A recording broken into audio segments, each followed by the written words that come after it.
Hi అండి. Welcome to Giri Telangana academy.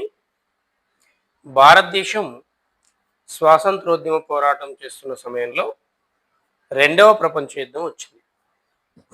రెండవ ప్రపంచ యుద్ధం ఆ సమయంలోనే అక్కడ బ్రిటన్‌లో వచ్చినటువంటి ఎన్నికల్లో లేబర్ పార్టీ తన ఎజెండాలో ఏం చేసిందంటే, మేము అధికారంలోకొస్తే తప్పకుండా భారతదేశానికి స్వతంత్రాన్ని ఇచ్చి తీరుతామని ఇదే ప్రధాన ఎజెండాగా ఆ పార్టీ ప్రకటించడం అనేది జరిగింది.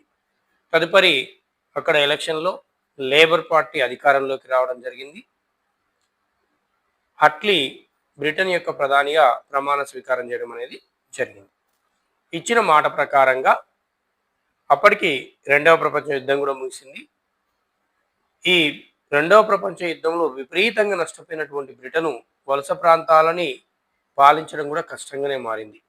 ఏదేమైనప్పటికీ అట్లీ ఇచ్చిన మాట ప్రకారంగా 1946లో క్యాబినెట్ మిషన్‌ను ఏర్పాటు చేసి భారతదేశానికి పంపించడం అనేది జరిగింది. దీన్నే క్యాబినెట్ మిషన్ ప్లాన్ అంటాం. అసలు ఏంటి ఎందుకు పంపించాడు ఇదంటే, భారతదేశానికి స్వతంత్రాన్ని ఇవ్వడం కోసం ఏర్పడిన చిన్న చిన్న అడ్డంకులను తొలగించి ఈ స్వతంత్రానికి మార్గం సుగమం చేయడానికి ఈ మిషన్‌ని పంపించడం అనేది జరిగింది భారతదేశానికి 1946లో.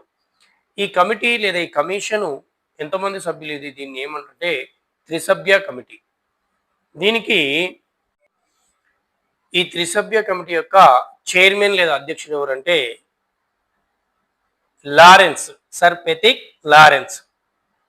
ఇక మిగిలినటువంటి సభ్యులు అలెగ్జాండర్ మరియు క్రిప్స్. క్రిప్సు మరియు అలెగ్జాండర్ సభ్యులుగా, లారెన్స్ చైర్మన్‌గా ఈ క్యాబినెట్ మిషన్‌ని నియమించి భారతదేశం పంపించారు.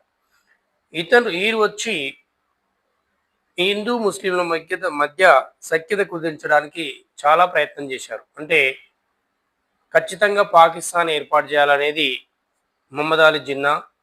ఈ విభజనకు దేశ విభజనకు ఇష్టపడినటువంటి విభజన వద్దని గాంధీజీ ఇద్దరు కూడా మొండిపట్టుతో ఉండడంతో వీరి మధ్య సఖ్యత కుదిర్చడం ఆ మిషన్‌కి చాలా కష్టసాధ్యమైంది.